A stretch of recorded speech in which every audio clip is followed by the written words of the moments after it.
Hello, good morning भाई लोग, कैसे हैं आप?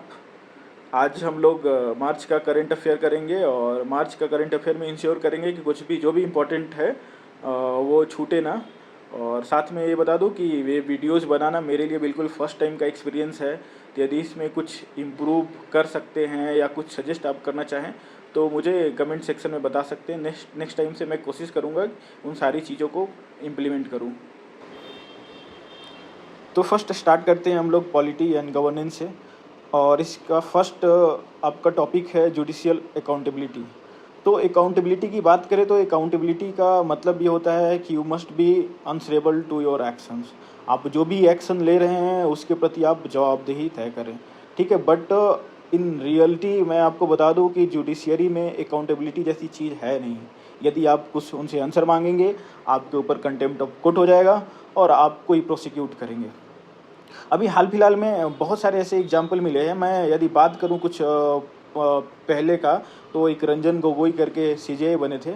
और उनका हाल ये था कि उनके साथ जो काम करने वाली एक एम्प्लॉय थी, उनके ऊपर सेक्सुअल हरासमेंट का केस लगाई थी। और उसने अफिडेविट में सारे जजेस को अफिडेविट में लेटर्स लिखे थे अफिडेविट के साथ। बट उसका कुछ आउटपुट नहीं निकल के आया और ना ही बहुत सारे न्यूज़पेपर में वो न्यूज़ आया। द वायर एकमात्र न्यूज़ थी जिसमें ये न्यूज़ बाहर आया था। बाद में ये सप्रेस कर दिया जाए। और उसकी विडंबना ये देखिए कि जो पैनल बना था इसकी इंक्वायरी के लिए, उस पैनल को हेड भी रंजन गोगोई साहब ही कर रहे थे उस टाइम पे। और बहुत सारे ऐसे एग्जांपल, अभी जस्टिस वर्मा का आप केस देख ही रहे होंगे। बहुत सारे करेंसी नोट्स मिले होंगे घर से। और एक और था कि सुप्रीम कोर्ट ने अभी सुओ मोटो कॉग्निजेंस लेकर लोकपाल को मना किया है कि आप किसी भी हाई कोर्ट जज को प्रोसिक्यूट नहीं कर सकते। जबकि लोकपाल बनाने का मकसद ही यही था कि हम करप्शन को रोके, और वो चाहे कोई भी पोस्ट पे हो, कोई भी व्यक्ति हो, सबको प्रोसिक्यूट कर दे। यहाँ तक कि लोकपाल के पास इतनी पावर है कि वो प्रधानमंत्री पीएम को भी प्रोसिक्यूट कर सकती है। वो कि कोई भी गवर्नमेंट एम्प्लॉय है, ए बी सी डी, किसी को भी प्रोसिक्यूट कर सकती है। बट ये सुप्रीम कोर्ट का ऑर्डर कि लोकपाल का जुरिस्डिक्शन हाई कोर्ट के जजेस के ऊपर नहीं है, ये भी कहीं ना कहीं एक तरह से आप कह सकते हैं कि करप्शन को बढ़ावा देने वाली ही थ्योरी है। अब बात करेंगे हम लोग कि जो हाल फिलहाल में घटना हुई है जस्टिस वर्मा के घर नोट मिलने का, उससे जुडिशियल अकाउंटेबिलिटी तो काफ़ी थ्रेटन हुआ है। और उसके साथ ही उनके रिमूवल की बात करी जा रही है। तो उनके रिमूवल में क्या क्या प्रोसेस होगा वो देखेंगे। और अभी हाल फिलहाल में अभी हमारे वाइस प्रेसिडेंट ने रिजाइन दिया है, जगदीप धनकर। तो उनका रिजाइन भी शायद इसी से जोड़ा जा रहा है। कुछ लोग ये बोल रहे हैं कि जो अपोजिशन लीडर्स थे राज्यसभा में, उन्होंने रिक्वेस्ट किया था कि उनके पिटीशन को एक्सेप्ट किया जाए। जो 50 मेंबर्स, एक्चुअली क्या होता है कि जब भी रिमूवल जज का इम्पीचमेंट की बात होती है तो उसके लिए आपको 50 मेंबर्स राज्यसभा में होने चाहिए या 100 मेंबर्स लोकसभा में होने चाहिए। तो पिटीशन उन्होंने एक्सेप्ट कर लिया था। और ये वाइस प्रेसिडेंट जो भी चेयरमैन होता है, वो या तो लोकसभा स्पीकर हो या राज्यसभा में वो राज्यसभा में चेयरमैन हो, दोनों के पास पावर होता है कि वो पिटीशन को एक्सेप्ट करे या रिजेक्ट करे। ऐसा ही एक मामला आया था दीपक मिश्रा के केस में। जब दीपक मिश्रा सर जब बने थे सीजीआई, तो उनके ऊपर कांग्रेस इम्पीचमेंट लाना चाहती थी और उन्होंने काउंसिल ऑफ स्टेट में 50 मेंबर्स के साथ पिटीशन भी दिया था वाइस प्रेसिडेंट को। वेंकैया नायडू जी वाइस प्रेसिडेंट थे, बट उन्होंने इसे एक्सेप्ट करने से मना कर दिया था। तो हम लोग इन सब बातों को छोड़ते हुए हम लोग डायरेक्ट बात करेंगे कि क्या प्रोविजंस हैं इम्पीचमेंट का, जजेस का। इसी पे हम लोग बात करेंगे। लोग देखेंगे कि जो कॉन्स्टिट्यूशन आर्टिकल्स है ये 124 सुप्रीम कोर्ट के लिए और 218 हाई कोर्ट के जज को रिमूव करने का है। और जज इंक्वायरी एक्ट है वो तो आता ही है, वो भी हम लोग देखेंगे। तो फर्स्ट शुरू करते हैं। हमारा जुडिशरी में क्या सिस्टम क्या है कि यदि कोई भी जज है, हाई कोर्ट का जज है, हाई कोर्ट के जज के खिलाफ यदि कोई कंप्लेन आता है तो वो कंप्लेन आप डायरेक्ट प्रोसिक्यूट कोई पुलिस स्टेशन पे नहीं कर सकती है। उसे फर्स्ट सीजीआई को इन्फॉर्म करना पड़ेगा। सीजीआई कौन? सुप्रीम कोर्ट का जो हमारे चीफ जस्टिस ऑफ इंडिया, वो उनको इन्फॉर्म करना पड़ेगा। वो क्या करेंगे कि वो एक इन हाउस कमिटी गठित करते हैं। इन हाउस कमिटी में कौन कौन रहता है? दो हाई कोर्ट के चीफ जस्टिस होते हैं और एक जज होते हैं। अब ये अपना रिपोर्ट देते हैं। अब इनके रिपोर्ट के अकॉर्डिंग या इनके रिपोर्ट में क्या लिखा है उसके बगैर पार्लियामेंट में प्रोसीडिंग चलती है। अब पार्लियामेंट में सीन क्या है ना कि राज्यसभा में 50 मेंबर्स चाहिए और लोकसभा में 100 मेंबर्स चाहिए।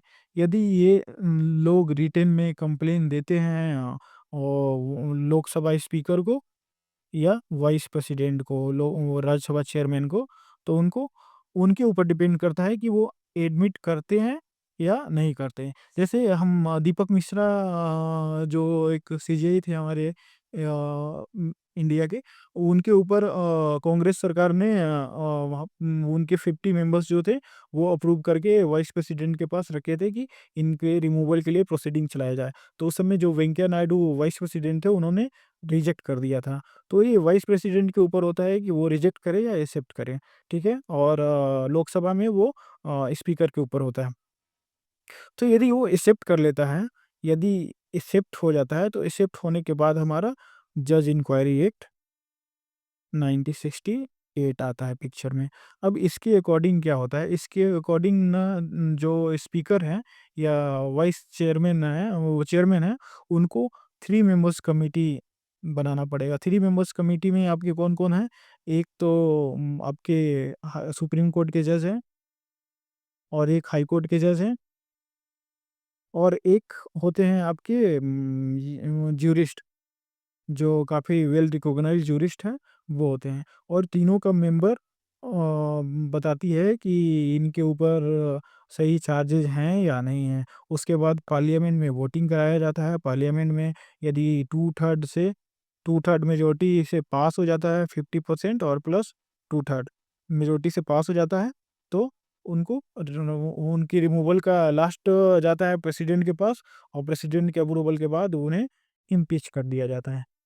ये आपका प्रोसीडिंग है जज को हटाने का। तो ये सारे प्रोसेस होने के इससे पहले हमारे कोई भी जज जो हैं अभी तक इम्पीच नहीं हो चुके। एक रामास्वामी करके थे, रामास्वामी के ऊपर केस तो चला था बट लोकसभा में मेजॉरिटी प्रूफ नहीं हो पाई थी, इसी कारण वो बच गए थे। अब इनके वर्मा जी के केस में देखते हैं क्या होता है। फिलहाल हम लोग आगे प्रोसीड करेंगे। ये जो मैंने बोला है ना कि जजेज हाई कोर्ट और सुप्रीम कोर्ट के, इसमें एक सुप्रीम कोर्ट के जज होते हैं और एक चीफ जस्टिस होते हैं हाई कोर्ट के, chief justice CJ of high court, ठीक है? नेक्स्ट आगे देखते हैं हम लोग। अभी बिग टेक का मामला क्या है? ये एक्चुअली बड़े बड़े जो कंपनीज है ना, जैसे फेसबुक हो गई, अमेजोन हो गई, व्हाट्सएप हो गई, मेटा हो गई, इनका सीन ये है कि ये जिस कंट्री से इतनी सारी रेवेन्यू आती है, इंडिया जैसी वास्ट कंट्री है जहाँ पे इतने यूजर्स हैं, वो 900 मोर देन 900 मिलियंस, वहाँ पे वो उनके सॉवरेन गवर्नमेंट की बातों का, उनके रूल्स को कंप्लाई नहीं करते हैं। आप इनको देखेंगे कि ये यूएस के वही रूल्स को कंप्लाई करेंगे, जबकि इंडिया में यदि कोई रूल्स बनता है तो वो उस पे कंप्लाई नहीं करेंगे। हम गवर्नमेंट को ब्लैंकेट ये नहीं दे रहे हैं, पावर नहीं दिया जा रहा है कि आप कोई भी जो भी कंपनी है उसको रेगुलेट करें। फिर भी जो इम्पोर्टेंट होता है, नेसेसरी होता है, मैंडेटरी होता है, उन चीज़ों पे भी ये लोग फॉलो नहीं करते हैं, ठीक है? तो ये आपको इनके बारे में स्टोरी पढ़ेंगे तो देखेंगे कि ये यूएसए में कैसे हम्बल बन के रहते हैं, वही इंडिया में आके शेर बनने की कोशिश करते हैं। तो इसी पे गवर्नमेंट ऑफ इंडिया इन पे ऊपर बार-बार क्लैंप डाउन करने की कोशिश करती है और बार-बार ये फ्रीडम ऑफ स्पीच वगैरह-वगैरह देकर निकल जाते हैं। तो इस तरह से इनके ऊपर कुछ ना कुछ चलता रहता है। गवर्नमेंट ने अभी एक्स ऑल्सो अपोज्ड सहयोग पोर्टल गवर्नमेंट ने लॉन्च करी थी। खैर इसका तो पॉलिटिसाइज़न हो रहा था, इस पे बात नहीं करेंगे। आगे देखते हैं, इमिग्रेशन एंड फॉरेनर्स बिल लाया गया है। ये 4 बिल्स को रिपीट किया है, वो आप याद कर सकते हैं। ये एग्ज़ाम में पूछा जा सकता है कि 4 बिल कौन-कौन से हैं? फॉरेन एक्ट्स है, पासपोर्ट एक्ट है, रजिस्ट्रेशन, फॉरेनर एक्ट, ये और इमिग्रेशन। ये 4 को मर्ज करके या रिपील करके एक नया एक्ट बनाया गया, बिल बनाया गया।